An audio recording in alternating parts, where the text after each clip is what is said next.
మాజీ సీఎం కేసీఆర్ కు power commission నోటీసులు జారీ చేసింది. విద్యుత్ కొనుగోలు ఒప్పందంపై కేసీఆర్ కు నోటీసులు ఇచ్చింది. భద్రాద్రి, యాదాద్రి పవర్ ప్లాంట్లు, ఛత్తీస్గఢ్ ఒప్పందాలపై కేసీఆర్ పాత్రపై వివరణ కోరింది పవర్ కమిషన్. ఈ నెల 30 లోపు కేసీఆర్ వివరణ ఇవ్వాలని నోటీసుల్లో పేర్కొంది. కేసీఆర్ సమాధానం సంతృప్తిగా లేకుంటే ప్రత్యక్ష విచారణ చేస్తామంది.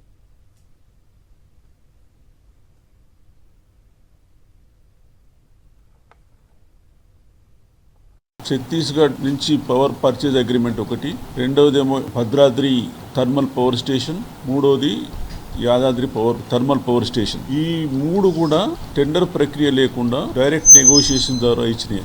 మొదటిదేమో ఛత్తీస్గఢ్ అక్కడ పవర్ ఏజెన్సీకి, రెండేదేమో ఈ నిర్మాణానికి BHEL కాంట్రాక్ట్ ఇవ్వడం. అయితే అందరికి లెటర్ రాసి దాదాపు 25 మందిని ఐడెంటిఫై చేసినాము. ఈ ప్రక్రియలో నిర్ణయం తీసుకున్న అధికారులు కానీ లేకుంటే అనధికారులు కానీ వాళ్ళందరికీ అందరూ కూడా వారు జవాబులు ఇచ్చినారు. ఒక మాజీ ముఖ్యమంత్రి చంద్రశేఖరరావు గారు జూలై ఎండింగ్ వరకు టైం అడిగినారు.